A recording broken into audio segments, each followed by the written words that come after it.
Welcome to Pod Save America. I'm Jon Favreau. I'm Jon Lovett. I'm Tommy Vietor. What was every time with you two? I'm reacting. Don't blame the victim. What is he talking about? I thought you sounded pretty normal. Me too. Yeah. Weird.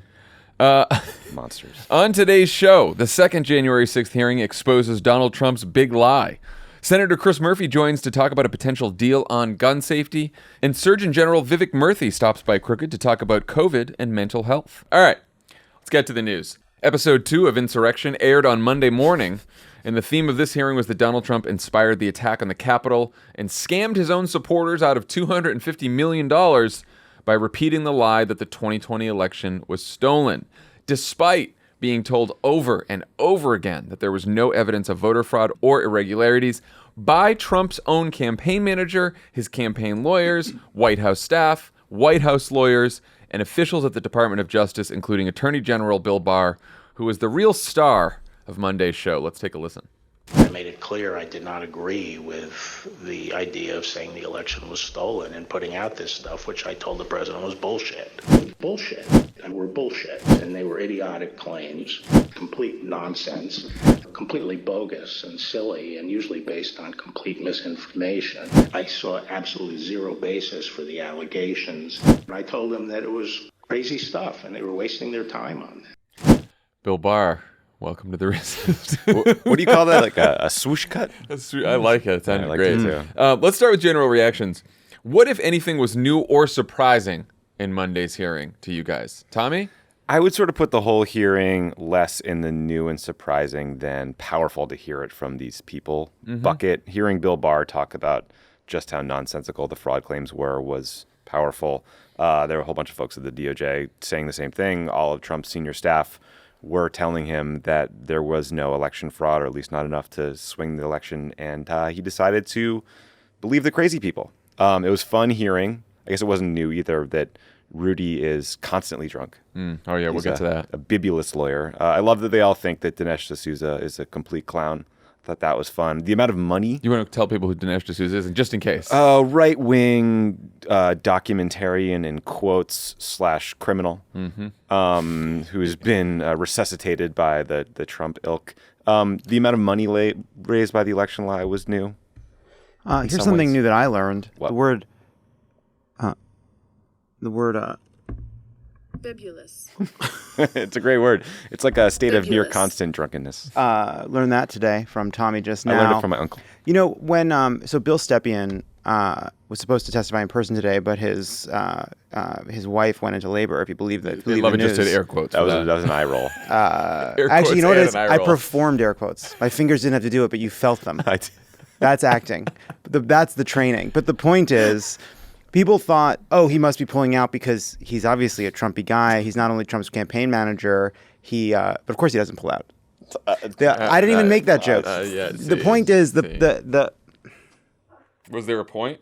Here's the point. We're all waiting. Yeah. Bated breath. When Bill Stepien got backed out of the hearing for a legitimate reason, fucking freaks, and when he was first announced, people thought, oh, this might be a hostile person because obviously he's still Trumpy. Not only did he work for Trump, obviously he's now gone on to represent people like Liz Cheney's primary opponent. It was actually surprising how direct this very sleazy and disgusting person was in saying, I didn't believe these claims. I couldn't stand by these claims. That was, I think, more than people even expected this morning.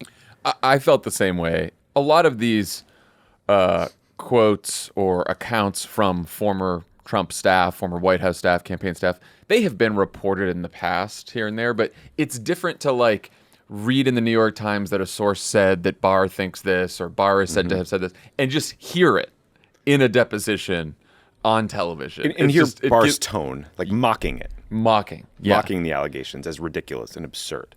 I mean, you know, Barr was the star witness. Stepien was the other star witness who ended up appearing in a pre-recorded video. Clay Thompson. Yeah, they got pre-recorded videos of everyone, just in case something happened, like your partner goes into labor. Right. Barr's the Steph Curry. You think that the Clay Thompson is Stepien. Rudy's the Draymond Green. Okay. Hammered and just kicked people in the balls. What do you think the committee's goal was? What's happening, Lovett? You okay? We're just talking some basketball, talking some NBA playoffs. Hitting my head against the microphone. Oh, sorry. What do you think the committee's goal was with these witnesses and their testimony today? What do you think the big lie day was all about? Have at it, buddy. I think they're telling a story. They're telling a story about Trump's efforts to overturn the election, how it connects to January 6th. And a big part of that story is the manufacturing of a lie that the election was fraudulent in some way. They began and they ended in the same place, which was, let me say it like this. They ended the entire hearing by going to something they hadn't done throughout the day, which is they went back to January 6th and the people on the, as part of the mob that stormed the Capitol, all of them regurgitating the claims that Trump made. And so this was a day about connecting the lies that the people at the Capitol believed with the effort to manufacture a reason for the coup over the preceding several months, and how few people actually provided Trump with any evidence or reason to believe what he was telling these people, making it clear that he was lying to them, he was willfully lying to them, or that no reasonable person could believe what Trump ultimately was claiming. Yeah, they collected just about as many Trump campaign officials and Trump administration officials and DOJ officials as they could, and they told the American people, we looked at every single allegation of voter fraud. We looked at every single election conspiracy, no matter how crazy it was. We knocked all of them down. We debunked all of them. And then we told Donald Trump that about every single allegation and conspiracy over and over again.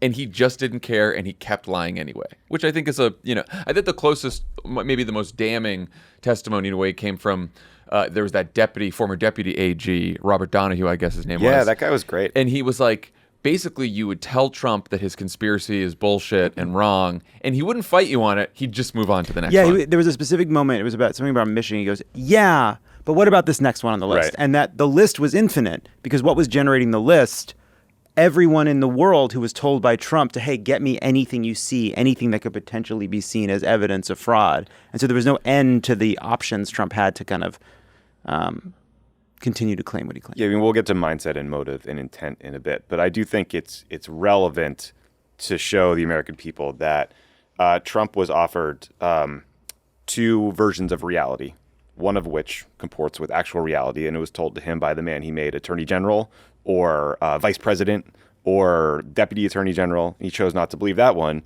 and instead went with the craziest of the crazy people, led by his drunk lawyer, Rudy Giuliani. Even all the campaign hacks that worked for them. At least with the government officials, you could be like, oh, well, they're in the government, you know? Right. Jason Miller, Bill Stepien, all Mark these campaign hacks, right? Which was like the dredge of the earth for the re-election. Yeah, this was the C team This was on the campaign. So Stepien told the committee that he was on, quote, team normal within the Trump campaign because after the election, he, quote, didn't think what was happening was necessarily honest or professional. Fun understatement. Mm-hmm. Should we be thanking Bill Stepien and Bill Barr for their heroic public service, guys? No, I mean, also, Bill Barr is playing a little fast and loose here with his own behavior at the time. I mean, he certainly was making comments that undercut people's faith in vote by mail, for example, as the election was happening. In June, he gave an interview where he said that vote by mail would give reason to believe that the election could potentially be flooded with fraudulent ballots. He was playing this game the whole time. And also, I do not believe that, look, Bill Barr is a fucking liar. And I am sure that there is some truth in what he is saying today. And I think I think it is better that he is saying what he is saying now than saying the opposite, as many people might have. But let me say it like this. I think it is good that we have Bill Barr on the record calling bullshit. But I am skeptical that he was as emphatic and clear in his meetings with Donald Trump as he is being in these committees now. Bill Barr is a longtime member of the Republican establishment and still wants to be a member of good standing in this version of the Republican Party, which means that, you know, he can say what he wants to say about Donald Trump, but that's why he resigned with a letter of flowery praise to Donald Trump, said nothing until a year later when his book came out, and is only telling us this now because he was deposed. He's under oath. He's under oath. There is no human being that worked for Donald Trump in November of 2020 that didn't know exactly who Donald Trump is. You cannot claim to be an honest person who was Donald Trump's campaign manager, but it was just too much. Right. Once Lynn Wood and the other goons started showing up with their election fraud claims. I mean, Bill Barr, it took you until then to realize that Trump was detached from reality. The let's inject bleach to cure COVID press conference didn't do that for you? Right. Like, I mean, also, and then Bill Stepien. Bill Stepien's currently working for Liz Cheney's MAGA primary challenger. That's what he's up to. There's a little bit. There's an element of the Stepians and Barrs and some of these other Republicans that feels a little bit like the scene in Nope. Oh, I'm sorry. I thought we were being really mean to metaphors for no reason today. Sorry, keep going. I'm sure this is going to be a winner. Still stung.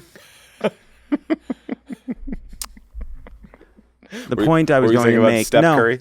What do you got? The point I was going to make is only it seems as though their real problem with people like Rudy, with Lynn Wood, with Sidney Powell, is they didn't have the patina of professionalism, the kind of the gloss of kind of seriousness that these people require if they're going to participate in some kind of national campaign of disinformation. They weren't effective enough coup plotters. Look, let's also just quickly point out You'll that never know the film analogy I was going to make. You'll die without knowing. Everyone at home. What a loss for everyone at home will die without knowing. Speaking of dead inside, Jared Kushner, I just love that his vibe on the whole thing is like he had like 3 months left of the White House. He could have done the one meaningful act for its entire time and stepped up and helped like defend the country against this lunatic stepfather of his and protect our democracy. And he did the bare minimum. He was just out of town for as much as possible. I think we should, love it. What do you think? Format a little segment on PSA, a little music where we cut to Tommy and he talks about Jared Kushner. I just think it happens enough now on each of these episodes. We get a little Kushner update from. I'm not into it. I just like his Saudi kickback. I'm not into it. $2 billion Saudi kickback. I know, it sounds boring you got an to me. investigation. Sounds boring to me. That's too much time. Too much Tommy. Too much Tommy. This whole dialogue reminds me. Have you ever seen? Maybe if I did it, I would do it. Oh, you want to do it? I think it'd be great if I did it. Honestly, listener, this is actually a pretty good window into how things go here. Anyway, helpful test. We got. I can see it with me. And the music. To try to bring it back to the podcast. Like OJ. What if I did it? I do think, Bill, helpful testimony from horrible people. Sure. It's possible. Yeah. Absolutely. Bill Barr gave helpful testimony. Bill Stepien gave helpful testimony. They're still horrible people. By the We way, don't have to... Bill Barr, too, even as he's saying things that are helpful to hear, that you want to hear, unequivocal, plain as day, Trump was full of shit. God, what an arrogant prick he still manages to be. Yeah. You still can't like him. No. I mean, who's He's liking got him? He's got. I know. Obviously, I never liked him, but just even in the moment, you can't help but remember what a fucking prick he is. Lovett has asked us to rethink. I'm not asking anybody to rethink a goddamn thing. One person, certainly not on Team Normal, of course, was Rudy. Here's what we heard about him on Monday. You will also hear testimony that President Trump rejected the advice of his campaign experts on election night, and instead followed the course recommended by an apparently inebriated Rudy Giuliani. Was there anyone in that conversation who, in your observation, had too much to drink?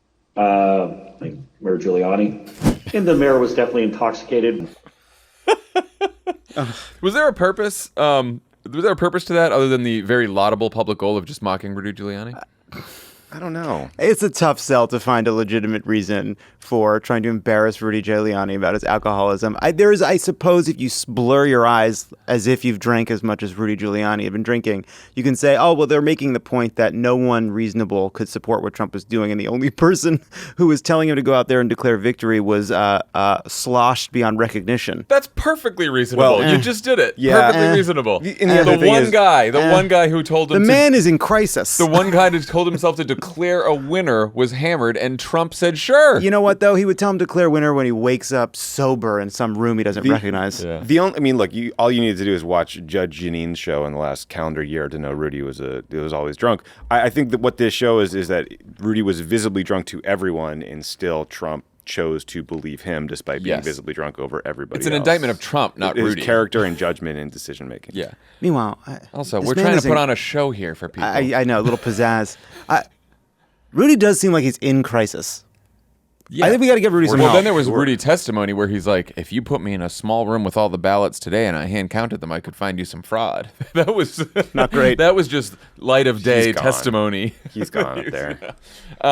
So there's been a debate among legal experts and people who play legal experts on Twitter about how much it matters whether Trump knew he was lying about the election or whether he genuinely believed his own bullshit. What do you guys think? I don't know. Like, different people say different things. Mindset does matter to prove the intent of a criminal offense. But this also, it's hard to know. I don't know. The big lie matters because if Trump could try to show that he wasn't actually trying to do anything but protest or use legal means to object to the results, that might be compelling in some way or get him out of some legal jeopardy. But I think it's clear that he wasn't just trying to protest and wasn't just trying to use legal means. I mean, they were trying to do blatantly illegal or corrupt things to overturn the results of the election. So I don't know. I'm not entirely sure. There's some kind of dissensus about this among, prosecutor Twitter. But one point I've seen made a few times is it is not necessary to prove that Trump had this malevolent intent. But it's nice if you're trying to tell a story. It's also important, I think, if you're telling a story to the country. There was a point that they made at some point in the hearing, which I think gets at sort of what's most important, which is not what Trump specifically believed, but rather that no reasonable person could believe the story Trump was saying. We don't need to be inside of Donald Trump's mind. What we have is plenty of evidence that no one reasonable could take the information in that Trump had been given and come to the conclusion that this was fraud. Barbara McQuaid, who's a former federal prosecutor, she talked to Greg Sargent at the Washington Post about this, and she said that all you need to do is really prove willful blindness, which means if you close your eyes to the high probability that a fact exists, you can't use that to evade responsibility. So like the fact that, which is, once again, all these people telling Trump, it's a lie, it's wrong, it's a conspiracy, we looked into it, it's debunked. You can't just pretend that none of that exists and then say, no, I just believe myself. It also isn't the first time he challenged the legitimacy of the election. Right. I mean, he told Ted Cruz that he stole the Iowa caucuses. He was prepared to challenge the legitimacy of the 2016 election. So this is a strategy, a pattern. And then beyond the legal ramifications of this, which is, we are not experts. The political ramifications, I think, are easier. It doesn't matter if Donald Trump was consumed by a completely idiotic delusion or a fucking liar. Either way, it's damning. Yeah, this guy wants to run for president again in 2024. So, we're all interested in the legal outcome here, but there's a political outcome that might be even more consequential for the country. Merrick Garland's like, well, we have the TVs on over at DOJ. Yeah, he's been watching. And he said, I'm sure my prosecutors are watching, too. I hope so. I hope so, too. Hope they're doing some investigating, too. Yeah. Representative What's going on over there? Representative Zoe Dot Lofgren. those eyes, buddy. Representative Zoe Lofgren closed the hearing by pointing out that this is just a note at the end of the hearing in her closing argument. Pointed out that the Trump campaign raised around $250 million from fundraising emails about voter fraud claims that they knew to be false. That is so much money. And she later told reporters that the committee has evidence that Trump and his family have personally benefited from these donations. How big of a legal and or political issue is that one, guys? Not to put too fine a point on it, after the hearing, Lofgren was asked about the legal jeopardy, and said, it's clear that he intentionally misled his donors, asked them to donate to a fund that didn't exist, and used the money raised for something other than what he said. Now it's for someone else to decide whether that's criminal or not. Merrick Garland, you watching now? Hey, Merrick. Can you hear me now? Hey, Merrick, can you hear me? Take that feather and dip it in the ink. You slow fuck. Jesus Christ. What were we saying earlier about good information said in an arrogant way and how that's really bad? It's the Bill Barr. What are you talking about?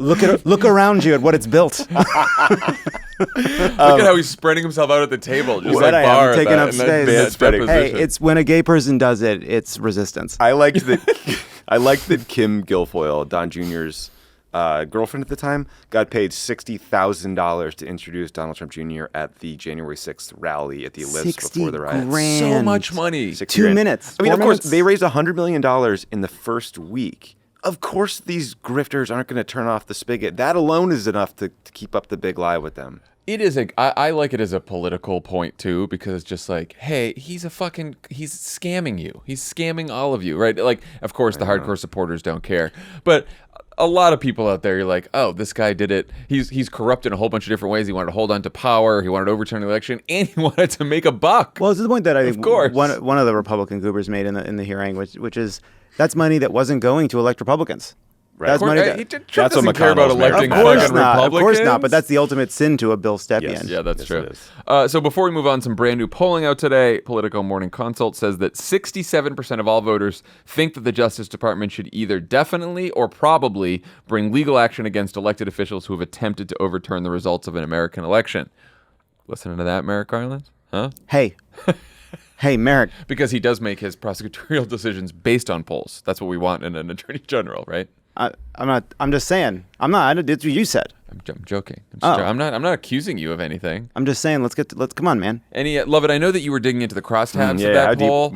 I had a question here. It was like anything else surprising in the poll, and Lovett's doing a I turn conference over. call Lovett's with in our Nate's. office, and he's like, "I'm looking at the crosstabs of this poll, and I don't find any other interesting information." You have to I was understand. like, then you have just to tell me. I understand. don't You have to care. understand. Tommy and I get. John writes up some questions, and sometimes Tommy and I we realize like, oh, he wants us to say he has a Well, goal they're looking here. for a message box. He has something- you know what I mean? They're looking in Sometimes the it's inbox. like- They're like, is there no Pfeiffer message box Sometimes today? he's Where trying is to it? steer the conversation somewhere. So let me look at this poll, see if I can find anything interesting. The only thing I will say is I think the most important part about that 67% number is that there's obviously strong Democratic support. There's also strong independent support. I have a sneaking hunch that some of the Republicans when they think it's Democrats. Oh, that's interesting. Yeah. So I found that 67. Right. I think that 67 is a little bit.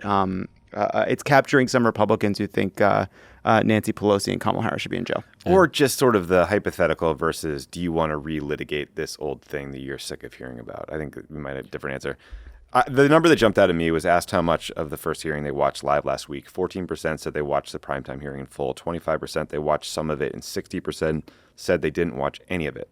That was the number that jumped out at me as well. That's a bummer, the last part. Although the ratings were surprisingly huge. What, 20 million people watched the first one in prime huge time? ratings, and still in the context of the entire electorate, it seems small. you Yeah, I know? mean, it's not like, Yeah. MASH final episode high, but it's still pretty good. They also, the vote impact number was in that same category of which was 32% said that it would have a major impact on their vote, 18% said minor, 50% no impact. That's not. I don't think that's necessarily too good or too bad. It's about where I would have imagined. I would think. also say though, asking people what the impact is of a hearing they haven't seen yet is a little bit self-fulfilling. Yeah, well, because that 60% number, that's a lot of people who haven't Yeah. seen Also, it yet. I'll tell you, some of that 14% and 20, they're fucking liars. People lie. Oh yes, I caught a bunch of it. Of course, yeah. Don't ask me any other questions about it, but I saw a fair amount of it. I wonder if they Right. should have asked a question. Have you heard about it through news coverage? Right. Which is probably where most people are going to hear about these hearings from. Yeah. But if you want to watch them, the next January 6th hearing is Wednesday, June 15th. We will have a live group thread starting at 10 a.m. Eastern, 7 a.m. Pacific. You can find us at youtube.com/crookedmedia to check it out. We'll all be there. We'll be all your favorite Crooked Media hosts just jumping in and out of the Slack channel.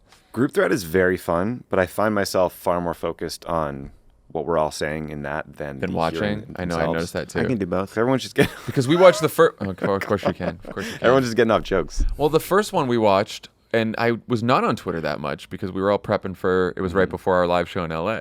I found that more impactful to watch without also- looking at a screen or two. It was screens. also look, today's The hearing. stakes felt high. I suppose today's- I'm glad it exists, but I mean, I didn't need a second hour to tell me that Trump was full of shit. You know what I mean? Well, there's gonna be a couple of those. Let me more tell you. of those. I think Wednesday is gonna focus on the Justice Department and what he tried to do with the Justice Department. I'm interested in that. I like how they're bringing in new characters and the witnesses and members of This is Congress. great, yeah. Zoe Lofgren getting some shine today. Yeah, like when Joey Members of- Pants showed up in Yeah. Sopranos. Members of Congress have never sat on live television so quiet I know. as the members on this panel. Yeah, as I this said, is like probably taxing their restraint. if you gave Adam Schiff and Jamie Raskin coal, you could have diamonds by the end of the week.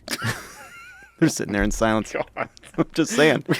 Members of Congress like to talk. No disrespect. And then but you know what? It's honestly, here's what I want to defend this because we've criticized this No, for it's so awesome. long. I is that love they them. all give these long speeches on disciplined. television. It is the most disciplined I've Yeah. ever seen members of Congress. Very Yes. disciplined. The It's most- very really good. effective. It's Good for excellent. them. We It's should good do for some them. stupid shit too. just We should do kidding. like a best dressed, funniest aside, Yeah. worst Zoom angle. Rudy Giuliani won worst Zoom angle today. Although Stepian's was not great either.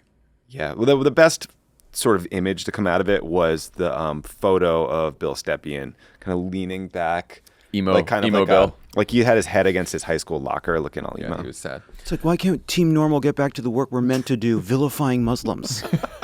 Team normal. Fucking assholes. When we come back, Tommy talks to Senator Chris Murphy about the bipartisan gun safety deal he just announced with 10 Republican senators. Pod Save America is brought to you by Simply Safe. Simply Safe home security isn't just for protection against outside forces. It can protect you from the inside as well. Imagine a sleepwalker on her way out the door in the middle of the night. The Simply Safe entry sensor can trigger a loud siren to wake her up before she wanders onto the street, followed by a call from Simply Safe to make sure everything is okay. We're coming up with some pretty unique use cases. Sort of a zombie apocalypse kind of thing. Just sleepwalking. That ever happened to you, Lovett, that use case? You know, when I was a kid, I used to sleepwalk. Really? One time I was on a school trip, and I was in a hotel room, and all of a sudden I realized my rollerblades were in the hallway.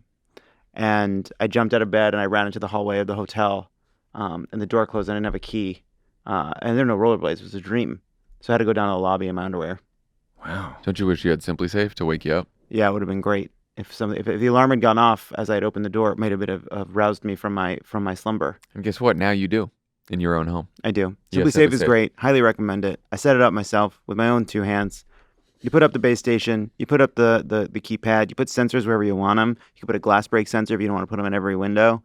And it just works. It just works seamlessly. It's just an excellent product. Like, I can't believe how few problems I've had. I had 0 problems in all the years I had it. Just always worked. Customize the perfect system for your home in just a few minutes at You're hot, you're cold, you want me in, you want me out. Go today and claim a free indoor security camera plus 20% off with interactive monitoring. Go to simplysafe.com/crooked. Go today and claim a free indoor security camera plus 20% off with interactive monitoring. Pod Save America is brought to you by Brooklinen. Is your dad tired of getting the same tie or mug for Father's Day every year? Upgrade your present game with Brooklinen's cozy bedding, towels, robes, and other home essentials. Brooklinen, home of the internet's favorite sheets, was created in 2014 to give customers luxury, hotel-level home essentials that don't break the bank. They offer everything from snuggly sheets to cozy towels and robes, loungewear, accessories, and much, much more. By working directly with suppliers, Brooklinen cuts out the luxury markups and passes those savings back to their customers, so you get their incredible products at a reasonable cost. Is this your first time trying Brooklinen? Their best-selling luxe sheets are the perfect place to start, featuring an irresistibly soft feel and buttery smooth finish. Made with the highest quality cotton, these sheets come in classic colors like white and graphite, in limited edition shades like aqua blue and toffee. For the dad that always helps out around the house, we see you. It's not me. All of Brooklinen sheets come with long and short side labels that make bed making a breeze. Now that's innovation if we've ever heard it. Is your dad still using the same towel from 1988? Give them the upgrade with Brooklinen's cozy towels made with the highest quality 100% Turkish cotton. If they like a little luxury, go for the super plush towels or keep it simple with the classic. Hey, Dad, I think that it's time to retire this Dukakis Mondale. Benson. Yeah, I think Oh, it's a little- Benson. This Dukakis Benson getting a little towel. pilly. I'm with Geraldine. We love Brooklinen. We have all their products. We've talked about this many times. The sheets are comfortable. The towels are comfortable. And they look great. They're plush. They're plush. Give your dad the comfort refresh they deserve and get it for less at Brooklinen. Go to brooklinen.com and use promo code CrookedMedia to get $20 off your purchase of $100 or more plus free shipping.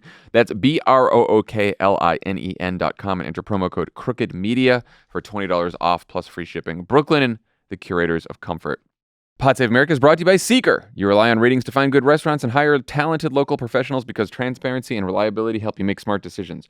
So why not trust similar ratings to assess the accuracy of the information you search online? Visit Seeker, a new search engine that lets you search with confidence. Seeker uses artificial intelligence to evaluate news and information and assigns a Seeker score that scores the quality of news results based on journalistic principles and general reliability. By analyzing content for subjectivity, persuasive techniques, and exaggeration, Seeker works to reveal the things that make us question our sanity, like rapidly spreading misinformation. Only Seeker has a Seeker score that goes from 0 to 10. Lower scores are a big red flag to alert you that the content might be manipulated, unreliable, or inaccurate. With this tool, choice and control are back in your hands, helping you figure out what really matters. It's time to feel good about what you see online. Seek for yourself at seeker.com/crooked. That's SEEKR.com/crooked. Now a word from our sponsor, BetterHelp. Talk about what burnout means to you, working too much, not taking enough time for yourself. How do you feel now that you've become one of the therapy boys? I mean, I feel better, but I could use a lot more. Listen, you got a lot of work to do. It's almost as if I could use some kind of therapy that's like online that you can access anytime, that you can I think text at that's any right. time, Text, live chat sessions. which is what BetterHelp offers. Life can be overwhelming and many people are burnt out without even knowing it. Symptoms can include lack of motivation, feeling helpless or trapped, attachment, fatigue, and more. Most people associate burnout with work, but that's not the only cause.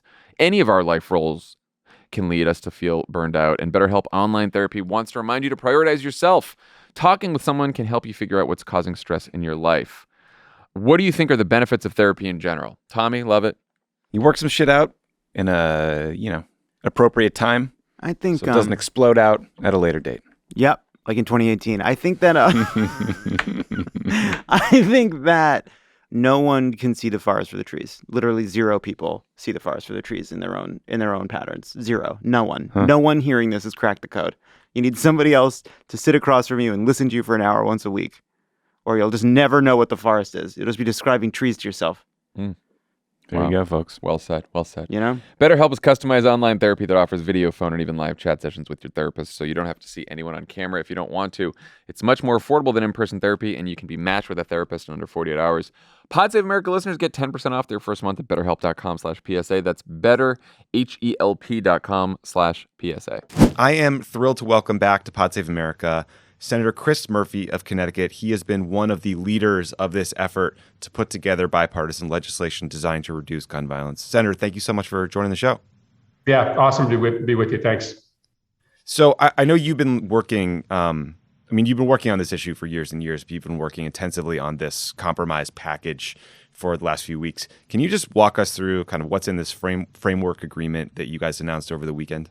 Well, first of all, I'm really grateful to all the partners who made this happen. I just think that we all sensed this anxiety, this fear, this urgency from parents and kids, moms and dads back home that frankly I've never felt before. In the wake of Uvalde, there was just no option for failure here, and I'm glad that Republicans felt that same thing. But this is a breakthrough. This is the biggest set of changes in the nation's gun laws since the 1994 assault weapons ban. It's been almost 30 years since we've done anything meaningful, and this is not clearly at the finish line yet. It is the end of this 3 decades log jam. It's not everything that I want, but it is life-saving.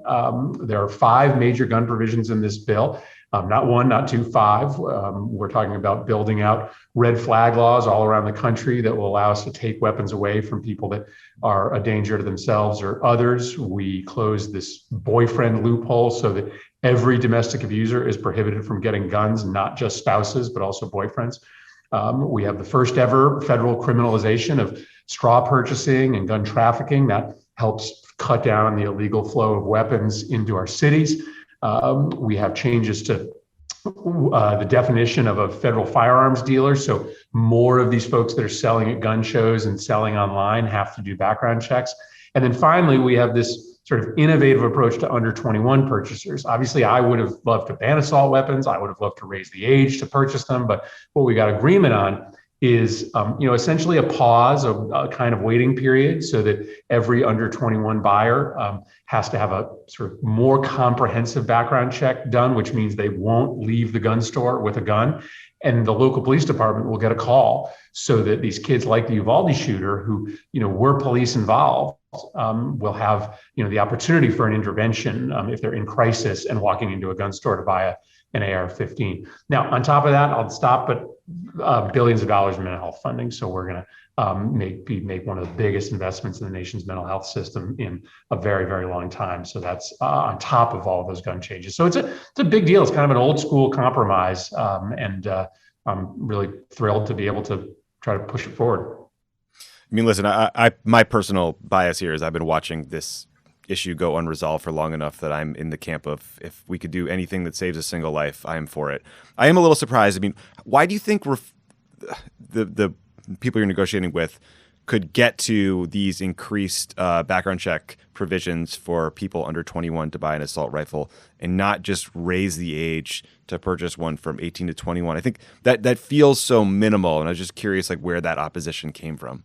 Yeah, I don't know the answer to that. There's Republican support for raising the age, but we spent the last 3 weeks counting votes and realized that we probably weren't going to get to 60 votes on raising the age. I mean, Tommy, that this is this issue of AR-15s is a really complicated one for Republicans and Republican voters. There's sort of an identity that people have attached to their ownership of these weapons and their ability to get them without obstacle. I don't quite understand it, but I know that that cultural connection to the weapon does exist. And so, anything that would essentially stop a class of people from getting access to that weapon was a bridge too far to cross right now for Republicans. But here's my theory is that by showing Republicans who vote for this that there is political benefit to supporting more restrictive gun laws and not much political cost, it's going to make other changes much more possible down the line, including potentially raising the age to 21. Yeah, no, I mean, on the cultural point, I remember Ted Cruz releasing a video a couple of years ago where he thought it was cool to wrap bacon around the muzzle of an assault rifle and cook it through the heat. I mean, there's this weirdo stuff that goes on. The bill creates these incentives for states to enact red flag laws. Are there examples of states that wanted to create these kinds of red flag laws or intervention programs but didn't do so yet because of a lack of funding? Yeah, I think that's a good question. And I think that maybe the piece of this bill that will be most impactful on convincing states to adopt red flag laws is the depolitization of red flag laws. This will be Republicans and Democrats standing up and saying that red flag laws save lives and that both Republicans and Democrats can get behind them. I think you're right that in most states that don't have them, it's probably a combination of funding, but also politics. And our hope is to sort of make the political lift easier in states that haven't adopted them. But we also know, there are 20 states that have them. That's a lot of states. And in many states, they don't work very well because there isn't the funding necessary to teach law enforcement and first responders, what to do when you see somebody in crisis and how to sort of navigate the judicial process to take those guns away. So even in states that have them, I think this law will save lives because they'll get money. And I do think that once you have high profile Republicans at the national level standing up and supporting red flag laws, we'll have a few more, maybe a lot more Republican states that will pass them. I mean, no one who has followed your work on this issue, I think, would doubt your sincerity or your commitment to getting something done. I know your connection to Newtown. You literally wrote a book on the subject. Again, I'm of the mind that doing something is better than doing nothing. But, I went to the LA March for Our Lives march rally protest on Saturday. And what I heard from the organizers there and teenage speakers were calls for a full assault weapons ban. A young woman who had been shot in a school shooting. Her best friend was sitting next to her. Her friend was killed. She went and hid in a classroom until she could sort of get medical help. What is your message to these young organizers who are, desperate for more to get done? I mean, how do you make the argument to them that this bill will break the logjam rather than, give Republicans an excuse to say, we don't actually have to do more. We just passed a bill. What more do you want? Well, I mean, listen, I would first make the argument that this bill does save lives and that, we should be in the business of supporting legislation that results in less homicides and less suicides. And this bill undoubtedly does that. But second, I'd ask folks that are skeptical about this to, look at other great social change movements and how they succeeded. None of them got 80% or 100% of what they wanted in the first bill that passed the United States Congress. In fact, every single great social change movement that you read about in the history books just got one win and then another and then another. After states started adopting laws to allow gay couples to marry, the marriage equality movement didn't go away. It, in fact, gained steam because all of a sudden you sort of had a taste of victory. All of a sudden your opponents realized that there was political benefit to voting with you. Civil rights movement, the same thing. So I really believe that we have to pass something that is meaningful and impactful. We're not interested in checking boxes, but we should study other change movements and know that victories beget victories, and that is what's going to happen here. Yeah. You mentioned a couple of times this hope that this will change the political calculus for a lot of Republicans. How do you interpret the fact that, of the 10 Republicans that are part of this compromise, 4 of them are retiring and none of the rest are up for re-election this year? I mean, I know that is leading to some cynicism, I think, that this might change the political calculus on the right. I know. I think people are just looking for reasons to be cynical. I really do. I think that's not a helpful analysis. It also is true that the 10 people, no matter where they were in their election cycle, were the 10 that would most often engage in bipartisan discussions. And it, I think, just so happens that none of them are right now in their election cycle. I think that you will see, as this bill moves forward, other Republicans, some of which who are in cycle, ending up supporting it. So listen, I think there is a need sometimes to filter everything through a cynical lens, right? To just come to believe that Republicans could, never do this because of legitimate political pressure. But that's what happened here. I mean, these folks came to the table.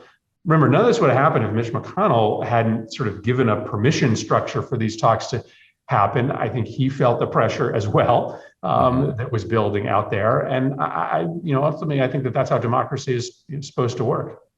So now we go from sort of framework agreement in principle to putting it all on paper, writing out the actual law. How delicate is that process? How much room is there for things to get mucked up? And then, relatedly, is there anything listeners can do in this interim period to help support the bill and help get it passed? Like, do you want people calling members? Like, what can we do here? No, I do. I mean, I think we can't take this for granted. It looks like we have 60 votes, but we've got to hang on to the ones that we have.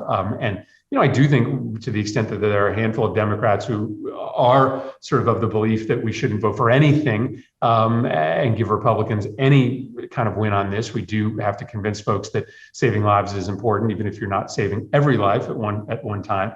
And of course, there's the potential that this could all fall apart.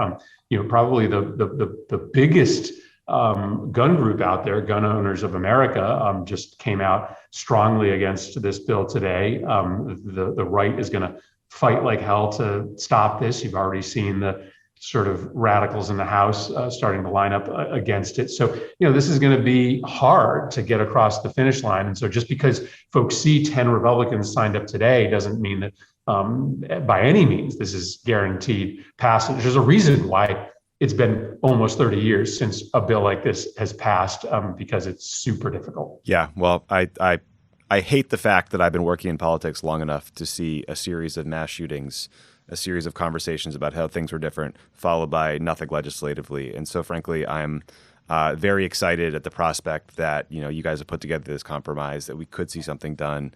And grateful to you and all the Republicans who had the courage to come forward and work with you and the Democratic side on this. So fingers crossed, we'll keep beating the drums on this thing and encouraging people to call senators and members of Congress and everybody else, because saving one life matters. Thanks, Tommy. Appreciate it. Have a great day. Pod Save America is brought to you by AG1. What if I told you could get 75 high-quality vitamins, minerals, whole food-sourced superfoods, probiotics, and adaptogens in a single scoop of mythical green powder? I'd say you've told me that so many times. It's like an unbelievable number of times. I know, John. It's mind-boggling. Stop saying that like it's new. Not enough times. Let's keep doing it. Fantasy can become reality with AG1. We know. Tommy's been on it for, I think, eternity. I had some this morning. He had some this morning, and he loves it because it doesn't taste like it's super healthy. We would never endorse a shot of wheatgrass on this program. AG1 has this mild tropical taste that you're actually going to look forward to every morning. And when you don't want the jitteriness of coffee, I couldn't even say that word because I'm so jittery because I had too much coffee this morning. I should have had AG1. It says, Favs Tommy, what does your morning routine with AG1 look like? How does it fit into your lifestyle? What do you rely on AG1 for, and what keeps you going back? No Lovett mentioned there. Yeah, well, they just figure his morning routine. They know where their bread is buttered over there at AG1. I like to mix AG1 in when I make a little smoothie, sometimes post-workout. Mm-hmm. A little protein powder, a little banana maybe, some peanut butter, AG1. I want to. Can you start making me smoothies? Sure. The banana, the peanut butter, the markup and the is going to be it sounds really good on these for you. Okay. Recommended by professional athletes and with over 7,000 5-star reviews, this is high nutritional value in its most convenient format. Health potions and power-ups don't exist in real life, but AG1 feels as close as you can get. It's time to reclaim your health and arm your immune system with convenient daily nutrition. It's just one scoop in a cup of water every day. That's it. No need for a million different pills or supplements like your grandma used to take. To make it easy, Athletic Greens is going to give you a free 1-year supply of immune-supporting vitamin D and 5 free travel packs with your first purchase. All you have to do is visit athleticgreens.com/cricket. Again, that's athleticgreens.com/cricket to take ownership over your health and pick up the ultimate daily nutritional insurance. Pod Save America is brought to you by Indochino. Whether you're going to be a groom in a wedding party or a lucky guest, everyone wants to look their best for a wedding. With a custom-fitted suit from Indochino, you'll look great, feel confident, and enjoy the big day without fussing over your clothes. Choose every detail on a suit, shirt, dinner jacket, and more at affordable prices that may surprise you for fully custom pieces. Create a suit that fits you and your style perfectly with options for fabrics, lapel shape, custom monograms, statement linings, and more. Indochino suits start from just $429 and shirts from $79. Indochino also offers completely custom fitted shirts, casual wear, and more. Explore their relaxed yet refined approach to spring suits with their new spring pastels. You can get a peak lapel. You can get a notch lapel. You know? Get a cool lining. Cool lining. Get a nice pink lining if you'd like. Get your initials in there so you don't lose it. I think I'm in the market for a new suit. No, I like the peak lapel. I'm never excited about a notch lapel. I want the peak. I want the cool peak. The Indochino suit that I wore to Tommy's wedding, which is now how many years old? 2018 was my wedding. 2018. So that's a couple years now. Mm-hmm. I feel like that's the one I've been wearing ever since 2018. I go to it all the time. And now I know there was a pandemic, so there wasn't a lot of need for suits, but I could use a new suit now. Well, yeah, my suit was in my closet through the whole pandemic, and it watched my weight go up and then back down so I could fit again. There you go. So it's perfect. If you've got a big day coming up, getting the perfect look is no big deal with Indochino. Get $50 off any purchase of $399 or more by using promo code CROOKED at Indochino.com. That's $50 off a purchase of $399 or more at INDOCHINO.com, promo code CROOKED. Pod Save America is brought to you by ZipRecruiter. It's amazing the first time you discover something that really made an impact on your life, whether it's a new hobby, a brilliant author, or a really cool city. Love it. You want to share yours? For Tommy, I think it was Korean barbecue. Oh, yeah. For me, it's homosexual. There it is. When that happened, it changed my life forever. Speaking of recruiting, yeah. What if the same thing could happen to you with your job? What is gender? I say on the bus to the St. Louis show. What if there's an awesome job out there that was made for you?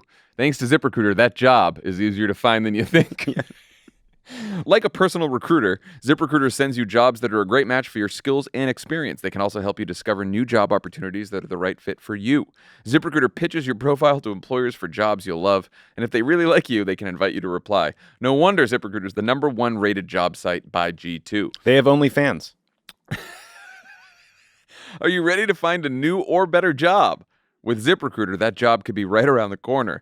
What job will ZipRecruiter help you discover? Find out at ZipRecruiter.com. That's ZipRecruiter.com. So one piece of the bipartisan gun safety deal that Senator Murphy just spoke about is $7 billion in mental health funding. Even before Uvalde, the Biden administration has been sounding the alarm about the youth mental health crisis in this country and taking steps to increase mental health awareness among kids, an effort that has been led by Surgeon General Vivek Murthy, who's here with us in person today. Dr. Murthy, welcome back to the pod. We're so happy to have you here in studio. Well, thanks, guys. It's good to be in person. This is fun. No This kidding. is great.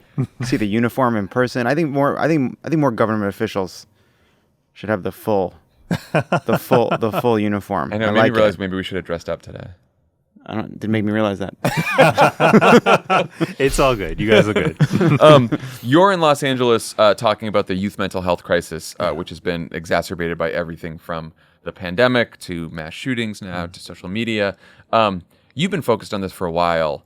What have you found are the most effective ways for parents and schools to help kids who are having a hard time?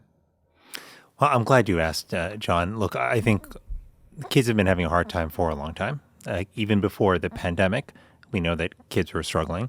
In fact, in the decade before the pandemic, there was a 57% increase in the suicide rate among young people. And there was a 40% increase in the percentage of high school kids who said they felt persistently sad or hopeless. We know that kids were having a tough time before. The pandemic made things worse. And I will tell you also that these mass shootings, when they happen, they take a toll on the mental health of kids as well. Even if they're not directly involved, they traumatize an entire nation, and those include our children. But there are steps that we can take. I think, number one, getting more counselors into our schools will make a difference, and that's something President Biden has spoken a lot about. He directed ARP funds, American Rescue Plan funds, to help do that, and he's asked for more money to get more counselors in schools. The other thing that's I think important is that we help make it easier for kids to access care. You know, right now it takes on average 11 years from when a child has symptoms to when they can actually get care. That's an unacceptably long period of time. That's 11 years when a child is struggling more. And think about this, as a parent, to see your child struggling and to not be able to help is I believe, one of the worst feelings a parent can have. And that's what a lot of parents are going through. So we've got to improve access to care. And we can do that using a combination of technology, expanding the workforce, and also revamping our what's called a parity law to ensure that the networks through which people get care are actually adequate. But the last thing I'll just mention is this. Look, there's a lot that we have to do, but one thing I just want to say to parents directly is that I can't underscore how important it is in moments like this that your child knows that you love them and that you're there for them. And that seems like such a simple thing to say, but moments like this, when a child experiences a mass shooting, or when they're or hears about it, or when they're bullied, online, or experience any other form of trauma, it rocks their world, and they need their foundation reinforced. And as parents, many times we are that foundation for our kids. So it may not seem like it's solving all their problems, but knowing that you're their rock, knowing that you're there, knowing that you can start a conversation about mental health with them, even if they don't say anything, they know that you're somebody that they can talk to, and you're setting an example in how to talk about mental health and telling them it's okay to get help. These are powerful roles we can play as parents, and they're more important right now than ever. You mentioned online bullying. One thing that has risen in the 10 years in which we've seen this increase in depression, suicide attempts, and social media, even internally, we've seen leaks that at Facebook, they were aware that Instagram has incredibly negative consequences for self-esteem. How much do you attribute this crisis to social media and the effects it's had on young people? Well, I think social media is part of the problem here for some kids. Not for all kids. I think some kids, are actually benefited by social media. They find community that they otherwise wouldn't have had, especially if they're part of a group that's underrepresented. But for other kids, it's been harmful. It's hurt their self-esteem. It's negatively impacted their relationships with their friends. And it's contributed to this culture of comparison, which, is the experience of comparing your average days to other people's best days. That's what social media is like for a lot of people. That's what Instagram is. That's what it's supposed to be for. Right. And even though you know that, there are other parts of people's lives they're not posting online, it still makes a lot of kids feel worse about their lives. And I say that not because it's theoretical, because this is actually literally what kids tell me as I do roundtables across the country. And I ask them about their mental health and about social media. And a lot of times when talking about social media, they say, we feel like we have to keep using it, but it makes us feel worse about ourselves. And it makes us not feel as good about our friendships, because we think that we're really good friends with someone, and then we see online that they're at parties and doing all this stuff without us, and then they didn't even tell us about it. So I do think it's a complicated and sometimes negative a factor. But I think what has to happen as a result of this, and frankly, what should have happened long before, is that we need technology platforms to be open and transparent with the data about what's happening to our kids. Companies have a lot of data. They're not necessarily sharing a lot of that data, and this is actually what independent researchers tell us. People have been studying tech and the impact on mental health of kids for a long time. They say we cannot get the data from the companies. And privacy, you can share data and trends while still protecting user privacy. So that's not and shouldn't be an excuse here. But I do think that what has happened is we've had this national experiment that's being conducted on our kids, and frankly on all of us, where we put social media platforms out into the ether. We saw rapid adoption. Now billions of people are using them. And oops, we didn't actually understand what impact they had on our mental health and well-being. And it's long past time for us to get the data to help us understand what that is. And finally, I think this is true as well. I think if you're a platform, you also have to ask yourself, what is my responsibility here? To make sure that what I'm putting out into the world isn't harming other people. And so I think companies have a responsibility to, whether it's designing their algorithms, whether it's designing the platforms themselves, to think about how they can contribute to the well-being of children, as opposed to just focusing on the amount of time that's spent on their platform. This should be about time well spent, not just time spent. But, is it unsafe at any speed? Do you think Instagram is safe at any speed for kids? Do you think there's a version of this kind of comparison that kids can be doing online every single day that won't contribute to the detriment of their mental health? Well, I think that's why the answer to that question has to be borne out by data, right? We've got to understand what data tells us about what is safe and in what form it's safe. Like, I know, for example, where I feel pretty strongly that if I were to show up to this interview, and as I actually do have on my phone with pictures of my kids, right? and I show you pictures of my kids, and maybe those pictures involve a vacation that we took last year. Is this episode going to adversely impact your mental health? Well, maybe it'll make you feel great. Maybe part of you will be like, gosh, I wish I could go on a vacation, right? But we know that this is a normal part of human interaction that we've had. I'd be furious. That's why I'm not unlocking my phone to show it to you. So the point is, in small doses, I think, and with context and with relationships, we can absorb a lot of these instances where we may have a bit of comparison here or there. I think part of the challenge is the sheer volume with which it happens on social media and the utter lack of context. Like if I were to show you these pictures, you and I, because we're in person and we're having a conversation and we have a bit of a relationship here, I might also talk to you about the fact that, yeah, we went on that vacation, but it was pretty tough.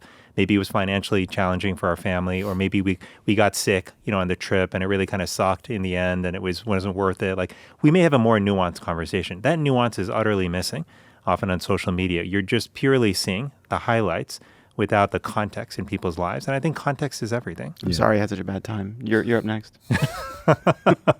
No, it is the difference also between watching screens together as a family and then doing it separately, right? Because then you can have that context and that conversation there. Let's talk about vaccines. At long last, the FDA has said that both Moderna and Pfizer's vaccines are effective in kids under 5. There's the hope that the FDA and CDC will authorize both maybe by the end of this week, if not very soon. I know there's millions of parents who can't wait to get their kids vaccinated. There still might be others who aren't sure about their under 5 kids. What would you say to them? Well, look, I say this not just as Surgeon General, but as a parent of a child who's under 5.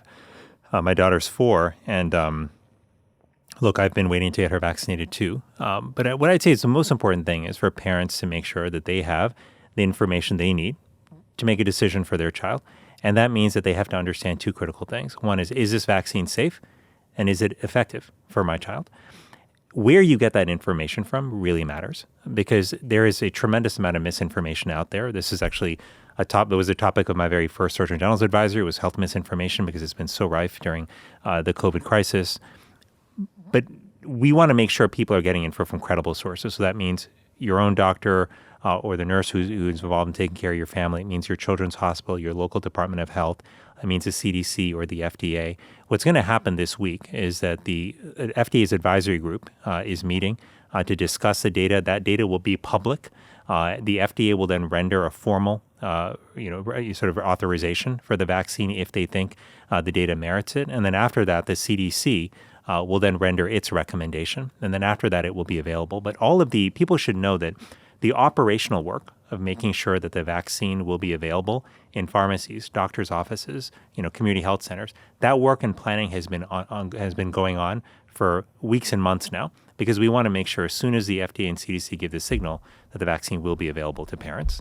Obviously, if you're an adult and you've had COVID, you should still get vaccinated. Mm-hmm. Is the same true for kids under 5? If you've had a kid under 5 who's had COVID, you should still go seek the vaccine if it's authorized? That's generally a safe thing to do, because what we know is that having prior infection gives you some protection, but we've seen already that protection doesn't always last. So even, for example, if you got the first wave of Omicron, BA1 as it's called, as I did and my family did, you can't necessarily guarantee that, especially in the absence of a prior vaccine, that you have great protection now against the newer subvariants that are coming out. So that's why getting vaccinated is still a good idea. Look, the bottom line is throughout this pandemic, the vaccines have demonstrated that they're really effective at keeping you out of the hospital and saving your life. That's the most important job of a vaccine. You may still get an infection if you're vaccinated, but it will likely be mild, or in some cases even asymptomatic. So that's why I would still recommend people vaccinate their child. That's why I'll take my 4-year-old also to get vaccinated when it's available. So in April, the administration put out a warning that said without additional funding from Congress, they wouldn't be able to buy boosters for the fall. Last week, they said they were moving money around to pay for boosters, but that would require cutting money for tests, scaling back some money for research. What's the latest on making sure that we're going to have boosters we need this fall, right now? Yeah, it's a good question. This is something we should not have had to do. Take money from critical pots to buy more vaccines and therapeutics. And let me just be clear about what we're taking money away from. We're taking money away from buying more tests. We're taking money away from supporting domestic manufacturing of vaccines and tests, which are both really critical. We're taking money away from research into the next generation COVID vaccine. People have been talking about having what's called a pan-coronavirus vaccine. We'd love to get there as soon as possible. We are now literally taking money away from that. Well, that's stupid. Yeah, it is. It doesn't make sense. And these are lessons we should have learned from prior pandemics. So right now, with the funds that we have taken from other pots, we're able to start to get in line. Because keep in mind, like other countries have been getting in line to buy vaccines for the fall. We haven't been able to do that because of the lack of funds, which is really terrible. So now at least we're able to start getting in line. But even now, we don't have enough money to guarantee that every American who needs a vaccine in the fall will have one. So we still need Congress to come forward and to provide the funding for that. Even like some of the funds that we pulled aside, for example, they're not only being used for vaccines and therapeutics like Paxlovid, but also for another therapeutic called a monoclonal antibody, right? We only have enough to buy 5 weeks more of monoclonal antibodies. So we're blessed as a country to have had the experience and the resources to tackle COVID-19. This is not the time to take our eye off the ball. I know that this is a big fight with Republicans in Congress. I've been wondering this, is it possible to do this through reconciliation? That's a good question. I don't know if it's possible to do this through reconciliation. I would defer to others who are more expert in sort of budget and sort of policy in this regard. But what I do think, though, is it shouldn't have to come to that. Right. This should be, we actually, and this is what, when I talk to people around the country, this is what they don't understand, the general public. They say, wait, tell me this again. We spent 2 years developing extraordinary treatments and vaccines, and we proved through real world experience that they've saved so many lives and prevented millions of people from ending up in the hospital. But now we're not going to make them available to people anymore. Wild. Like it just doesn't make sense to people because it just doesn't make sense. What's the status of an Omicron specific booster for the fall? So there is now data on Omicron, what we call the bivalent vaccine. So they include both the sort of original version and an Omicron variant together. And the data is, at least provided by the company, seems to be promising that these actually are effective, in reducing the likelihood of people end up in the hospital or that they may lose their life. But the truth is, we've got to see that data, and this is something I just want to sort of be cautious about is a lot of times companies will put out press releases based on their interpretation of the data. And while we should understand what that is, it's only when that data is made publicly available, it's only when it's looked at and examined closely by the FDA and the CDC that we can truly make a decision about whether it is worth purchasing and recommending for people around the country. So my hope is that it will be, but we got to see the data first. I believe everything Pfizer and Moderna says. Always have. Do you think would this bivalent booster be effective against like BA4 and BA5 and some of these newer variants? Do we know? Yeah, so that is an interesting question. And there will likely be some level of cross-protection in this, at least against severe disease, hospitalization and death. But how much, and in particular, how much cross-protection they may be against preventing mild and moderate infections, that part's not clear yet. And this is really one of the challenges, John, is that the variants are evolving pretty quickly. But again, one thing that I want people to feel reassured about is that what we've seen throughout is that even when you're vaccinated with the original version of Omicron, that this vaccine still seems to be very effective in keeping you out of the hospital and saving your life. So a lot of people I talk to who are fully boosted are still not living their pre-pandemic lives because they are afraid of getting long COVID. And not just long COVID symptoms that last for weeks or a couple of months, which is bad enough, but like potentially a disabling case of long COVID that leaves them, disabled over the long term. What's the latest research say about the chances of that happening? And what is the federal government doing about it? Yeah, it is really one of the still unanswered questions. That is, it's vexing, it's frustrating because if we had the data about how common this is and in who's particularly at risk for it, that would be really helpful, right? And people could adjust their risk accordingly. These studies are like all over the place. There's like a study that's like it's 2%, it's up to 10%, it's 40%. You're like the numbers are just all over the place. That's right, and that's why actually one of the things that the federal government has done is the NIH has actually dedicated, specific and a whole initiative to long COVID, where they are actually doing a study to understand exactly this: what is their frequency and who's at risk. It's also why President Biden actually directed the Department of Health and Human Services to put together a couple of reports in short order to help patients understand what services were available to them if they were in fact struggling with long COVID. Because we want to do, and the government administration is doing everything possible to make sure that people who do have long COVID have the support that they need. That's incredibly important. But to your original question, John, the question is, it comes down to, though, how do I manage in the interim, right? If I'm out there. And this is tough. Look, we know that the majority of people at this point who seem to get COVID seem to recover, right? That is good news. And we've also seen from some earlier studies that long COVID tends to occur more often when people have more severe illnesses, when they have, are in the hospital for a long period of time. And again, some of this, not to get into the nitty-gritty of the data, but when people are hospitalized for a long period of time, they tend to have longer symptoms anyway, whether they're hospitalized for pneumonia or something else. So how much of that is just, the sequelae or the consequences of being seriously ill versus actual long COVID? That's part of what's being teased apart. So what I would say is that, if you're somebody who's vaccinated and if you're boosted, if you've got higher risk people at home, who you're worried about who might be immunocompromised, or if you yourself are immunocompromised, it makes sense to probably still be cautious, in your approach, whether that means, avoiding high risk activities or testing before you engage in activities or wearing a mask when you're in public indoor spaces. If you're not worried about your own health because, you don't have other medical conditions, or if you're not living with someone who's a particular high risk, then this is a time where I think being able to pull back, on some of those precautions, especially if you're boosted, is reasonable if your primary goal is to keep yourself out of the hospital and make sure that you're avoid severe disease. I think what a lot of people are struggling with, I've struggled with this myself, is so there's the risk of getting long COVID. There's the risk to immunocompromised people and the vulnerable, especially some elderly people, even if they're fully boosted. And then there's two other facts. One is that we're not going to hit herd immunity at this point, and COVID may be here forever. And then I think back to what Dr. Fauci said when Omicron first hit, which is virtually everybody is going to get exposed and likely infected.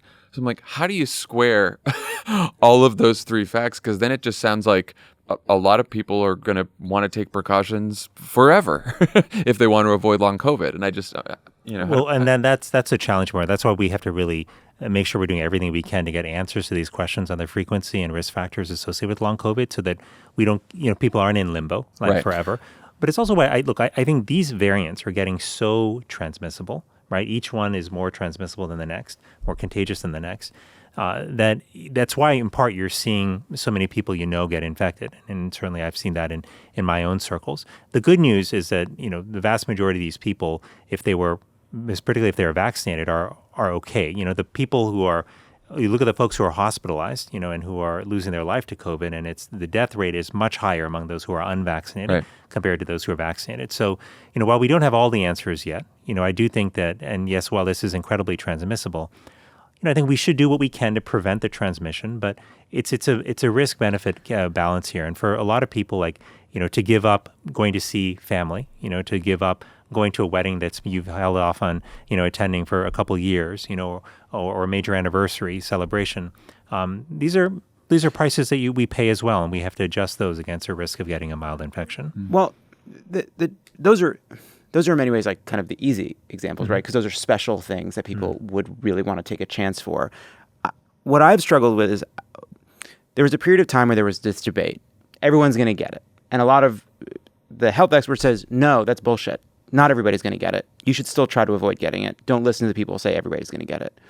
And then you see data come out of places like Hong Kong that shows that places that had done extreme mitigation measures, once they got hit by these more transmissible variants, the rates didn't just shoot up. They caught up to what they would have been on the lines of the countries that had done less. And I found that really persuasive. And what I took away from that, as somebody who was really careful for a very long time, is I can no longer avoid this. I will get this. The best I can do is be careful for a week or two around a special event, a big show, a big event, right? But that in the end, whatever the risk of long COVID is, it's almost beside the point, because it is inevitable that at some point I'm going to get this infection. Do you agree with that? Well, I think in our current circumstances, I do think the vast majority of people, at some point in the months and over the next few years, will likely get exposed and infected, to COVID. And We already have seen that the majority of the country has, in fact, gotten COVID-19.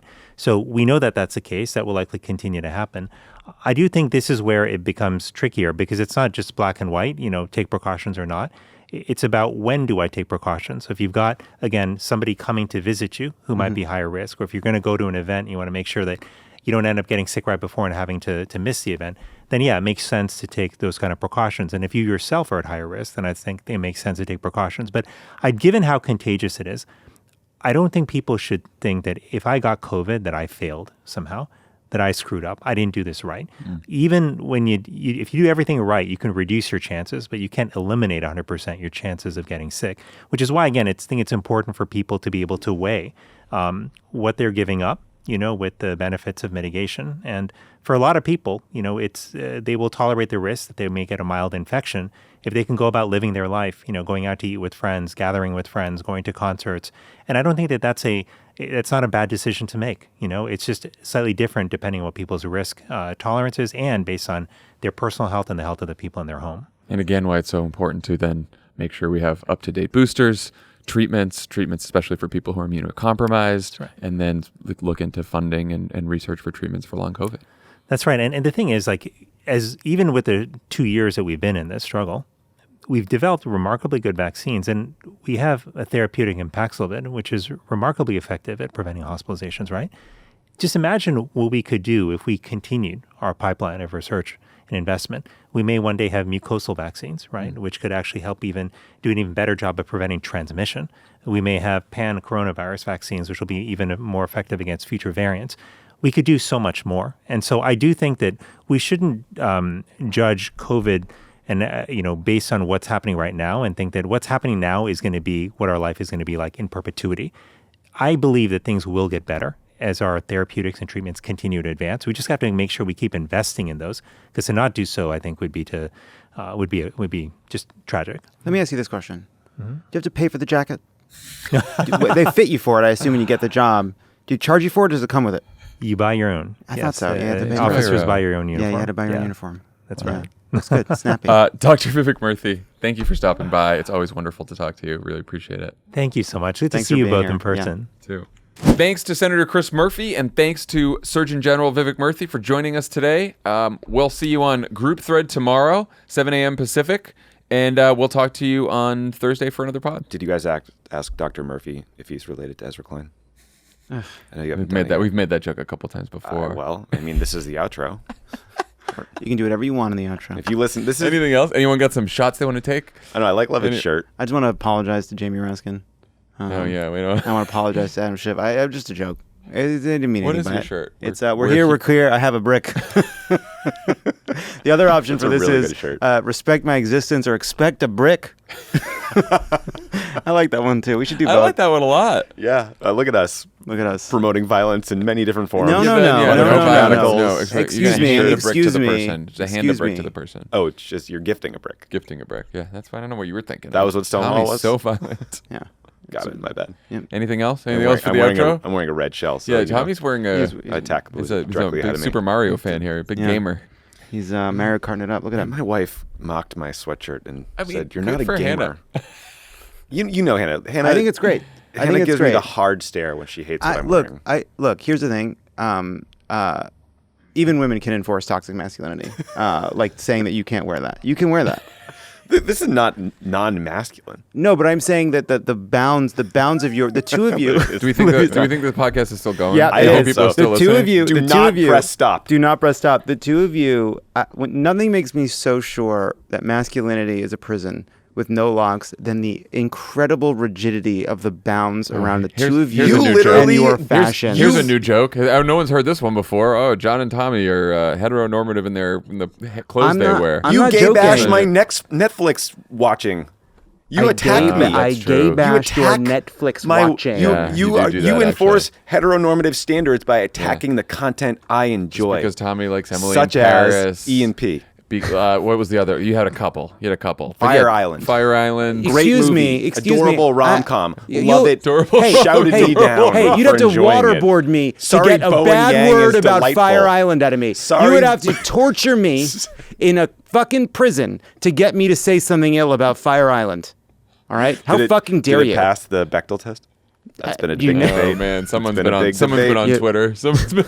What do you got? Is this show still Answer the on? The question. I Surgeon don't know. General was on It's this like episode. It's like a whole extra episode. Leave it on. Leave it going. All of it. Bye Leave it everyone. going. Bye. Bye. We'll see you Thursday with Dan. Don't worry. Don't worry. You'll get Dan. Don't worry, Dan will be here Thursday. It gets better, listener. It's called the Thursday Pod.